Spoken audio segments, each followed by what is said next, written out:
So thank you everyone for coming to this session. We're going to be talking about a couple different things that we're strategically working on with Chef. Some of the future states of where Chef and Splunk are going to go with, and as well as some current integrations and a little bit of kudos to the community for contributing to the projects around it. Our legal department makes me put this up because there's some forward-looking statements in this presentation, so stuff that may or may not become a product, may or may not become a part of an open source project, so just fair warning. How many of you guys here today are Splunk customers? Wow, awesome. So I won't even have to spend too much time on this. As you guys know, Splunk is a machine data platform. We ingest all types of data. Specifically in automation, we're really focusing on helping you guys get better security insights, operational insights, and also get better business insights when you're actually deploying your application and actually validating things are actually being deployed correctly.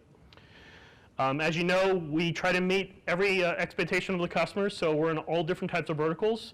This year, we just went into business analytics and IoT. As you know, data is a very hard thing to look at, and we try to make it easier for customers to actually analyze what they're ingesting and to get value out of it. And as you guys have heard, you know, if you've had a sales rep tell you this, we make machine data accessible, usable, and valuable for everyone. The ideal is we want to make sure that as a community project, we provide value to you guys as well as integrating with solutions that Chef is offering around the commercial space as well as the open source space. Like I was saying, Splunk ingests all types of data points. As part of the strategy of working with Chef, we're really focused on hitting every type of vertical so that as you're justifying your automation strategies with your business, you can actually show them that your data is valuable to the whole organization. And because of that, we're trying to eliminate the complexity of IT. The reason why you're here today, you want to learn about automation, but we want to show you the data-driven approach so you can actually be smarter when you're deploying stuff. And of course, when you don't have data, you have lack of visibility. So when you're troubleshooting issues, when you're hand configuring something, you don't have any reference or a point of reference to blame anyone or even to tell anyone that there's something wrong. So this is why data is really important. And we want to have a consistent data stream of specific insights into what we're doing. So from an automation perspective, it's all about getting data insights to how we're automating, how we're deploying our applications, and then figuring out the monitoring perspective of it. So let's talk a little bit about Splunk and Chef this year. As you guys know, we've had a couple different integrations that haven't really been maintained, but that's partly because we want to basically find a better solution when we talk with the overall community so that we can help the open source community as well as the commercial user. And what that's going to really entail is around the 3 product sets that we're going to be integrating with this year, hopefully by our conference.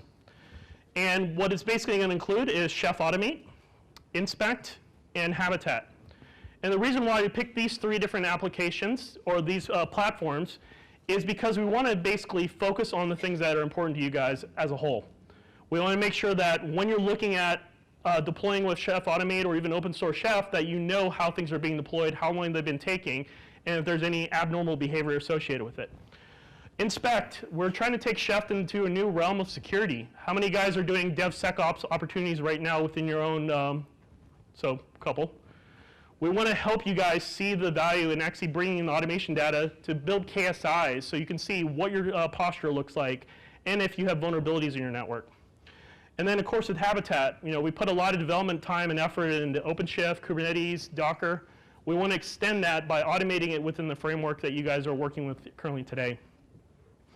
And as you guys probably saw with the Twitter responses from our marketing department, kind of have like a cooking theme. But I really just want to highlight some of the things that we're really focused on when we look at these integrations. So we're going to be focusing on the products, how you are developing software, how you're deploying software. You're looking at how you're actually testing your cookbook. So we want to see how it looks over a period of time and capturing metrics based on that. We want to look at the operational value. So how is your Chef environment operating, and is it affecting how you're releasing? And then ultimately, how do we actually put security in the mix so that you get that full end-to-end view? And because of that, we want to help you deploy applications better by linking all these together. So to get a little bit more into security, one of the things this year we're focusing on how do we actually help customers see the value in Splunking their software delivery life cycle with a focus on automation and also what we call remediation.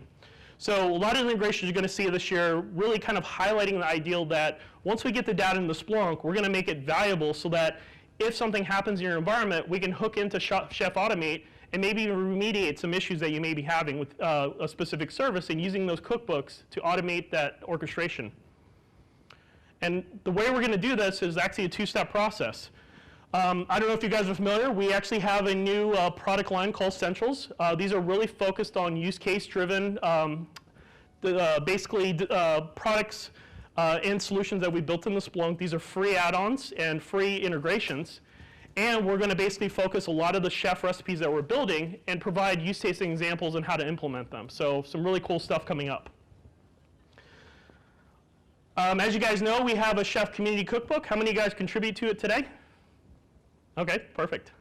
So I just want to give kudos to the people that I've highlighted on here. Roy is actually the one who works with me, but he actually is one of the original developers with the cookbook. He did an awesome job, and as well as the others have done it, so I'm just giving kudos to the community, and hopefully that you guys will join the community and actually add more to it as well.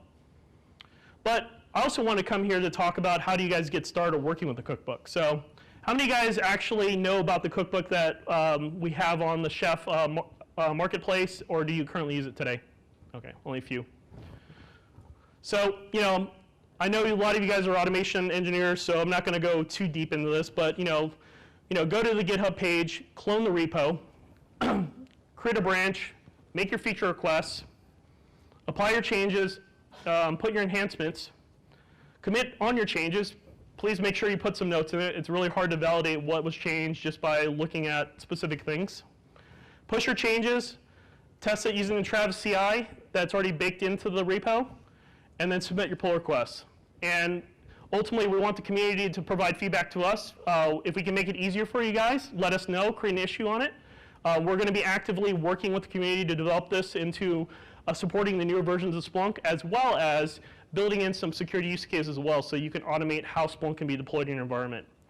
And as you guys know, if you're already developing cookbooks, Chef has a development kit. I was going to show you guys a demo of how we're doing deployments with Kitchen. Unfortunately, the Wi-Fi in here, I ran it a couple times. At one point, it took over 45 minutes, and we don't have that much time. But I wanted to give you guys a little bit of insight. When we talk about doing development with the Chef cookbook, how these specific things can relate and help you actually build a better Splunk environment, and as well as using Kitchen to help test and deploy based on that. So how many guys are using Kitchen right now? Okay, perfect. So you're probably familiar with how you can use it for deployments, use it in a vagrant environment. Really important when you think about the power of being able to take configurations that are default and putting other enhancements and changes and being able to push it out into the environment so others can benefit from it. So just wanted to highlight that. And then when we talk about validating things, validating tests, and then doing a pull request, all these specific things help the community understand, if you put commit within the repo, you're able to show everyone that you've actually taken the methodical time and actually working with it. And then with the Trav CI test, you can see if it's passed or failed based on the test kitchen sets. And then, of course, make a pull request. We'll get it merged in. And then provide a way so that you can actually take a look at how things are going to work for other members and getting feedback based on that. As you guys know, there's a ton of use cases with the cookbooks. You can actually deploy a standalone search head. You can do index clustering, multi-site clustering. We also are going to be doing additional pull requests around syslog, inputs, heavy forwarders, universal forwarders, and actually the deployment server as well. So some really cool things that we're going to be baking into our Centrals framework so that you guys can see visually the step-by-step process how to deploy it, as well as getting the value of actually being able to commit to it as well. And with that being said, thank you guys for coming out. I just wanted to say, overall, we want to make sure this is a great experience, and thank you for coming to the session.